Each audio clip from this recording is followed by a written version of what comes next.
श्री स्वामी समर्थ। नमस्कार विद्यार्थी मित्रांनो, मी प्राध्यापक विशाल सर। सर्वप्रथम सर्वांना महाशिवरात्रीच्या हार्दिक शुभेच्छा।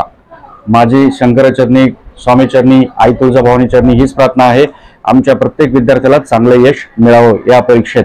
तर बघा, 10वी 12वी विद्यार्थ्यांसाठी एक बोर्डाचा मोठा निर्णय झालेला आहे। हा निर्णय कुठला आहे, काय याचीच माहिती आपण घेणार आहोत। तत्पूर्वी चॅनलला सबस्क्राईब केलं नसेल तर सबस्क्राईब करा, बेल आयकॉन नक्की प्रेस करा, नक्कीच तुमच्यापर्यंत सर्वप्रथम अपडेट्स येईल। त्याचप्रमाणे तुम्ही आतापर्यंत देखील नाना फाउंडेशन ॲप डाउनलोड केलं असेल तर डाउनलोड करा।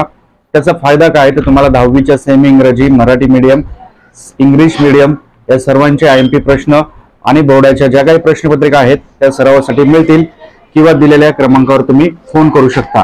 तर आत्ताच तुम्ही डाउनलोड करा नाना फाउंडेशन ॲप, सर्व प्रश्नपत्रिका सरावासाठी मिळतील। आतापर्यंत आपल्या या नाना फाउंडेशन ॲपचा वापर करून विद्यार्थ्यांनी चांगला रिझल्ट मिळवलेला आहे। तुम्हाला इथे बॅनर दिसत असेल, त्याचप्रमाणे इथे अभिप्राय दिसत असतील। तर बोर्डाचा काय महत्त्वाचा मोठा निर्णय झालेला आहे याबद्दल आपण सविस्तर माहिती थोडक्यात बघूयात।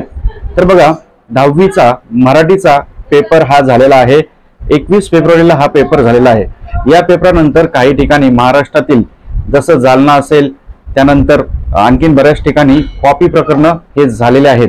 या कॉपी प्रकरणानंतर बोर्डावर आक्षेप घेण्यात आलेला आहे। मराठीचा बोर्डाचा पेपर जो आहे तो अक्षरशः व्हॉट्सअपवर काही ठिकाणी व्हायरल झालेला आहे आणि विद्यार्थ्यांनी मोबाईल देखील मध्ये नेलेले होते। यामुळे आता बोर्डावर दबाव आणण्यात आला होता आणि बोर्डाने आता मोठा निर्णय घेतलेला आहे। काय निर्णय आहे तो तर बोर्डामध्ये सांगितलेलं आहे की भरारी पथक आणि बैठक पथक जे असतं यांची आता संख्या वाढणार आहे। प्रत्येक परीक्षा केंद्रावर भरारी पथक आणि बैठक पथक असणार आहे। या भरारी आणि बैठक पथक मध्ये तहसीलदार, त्याचप्रमाणे तिथले अधिकारी, जिल्हा अधिकारी, केंद्र संचालक या सर्वांचा समावेश असणार आहे। भरारी पथक म्हणजे ते तुम्हाला प्रत्येक सेंटरवर व्हिजिट करत असतं पेपर चालू असताना, आणि बैठे पथक म्हणजे पूर्ण पेपर होईपर्यंत ते तिथे बसत असतात। तर त्यामुळे तुम्ही अभ्यासाला लागा आणि येणारा पेपर हा बोर्डाचा इंग्रजीचा आहे, विज्ञानचा, गणिताचा भरपूर अवघड असू शकतो। हे पेपर सोपे करण्यासाठी आताच नाना फाउंडेशन ॲप डाउनलोड करा आणि कोर्स खरेदी करा। जास्त विचार करू नका, वेळ वाया घालू नका, अभ्यासाला लागा, चांगले मार्क्स मिळतील। त्याचप्रमाणे दुसरा एक महत्त्वाचा निर्णय असा घेतलेला आहे की आता परीक्षा दरम्यान लाईव्ह रेकॉर्डिंग होणार आहे।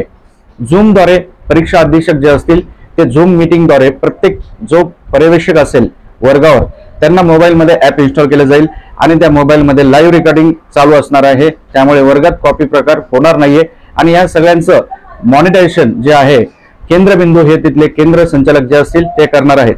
जर कुठेही थोडा गैरप्रकार दिसला तर त्यांच्यावर थेट कारवाई होणार आहे। आणि यात राज्याचे मुख्यमंत्री देवेंद्र फडणवीस यांनी देखील एक महत्त्वाची अपडेट दिलेली आहे। जर असं सामूहिक कॉपी प्रकरण कुठल्या शाळावर, परीक्षा केंद्रावर झालं तर त्या शाळेची कायमची मान्यता ते रद्द करणार आहेत। सोबतच जे कोणी मदत करतील गैरप्रकार कॉपी करण्यात त्यांच्यावर देखील कारवाई होणार आहे, फौजदारी गुन्हा दाखल होणार आहे। अशा प्रकारची एक मोठी अपडेट आपल्या समोर आलेली आहे। बोर्डाने हे उचललेले आता सशक्त आणि कठोर पावलं आहेत। त्यामुळे लवकरात लवकर तुम्ही अभ्यासाला लागा, नाना फाउंडेशन ॲप डाउनलोड करा, सर्व कोर्सेस तुम्हाला त्या ठिकाणी मिळतील। परत भेटूयात एका नवीन अपडेट्सवर। काळजी घ्या। स्वामी समर्थ।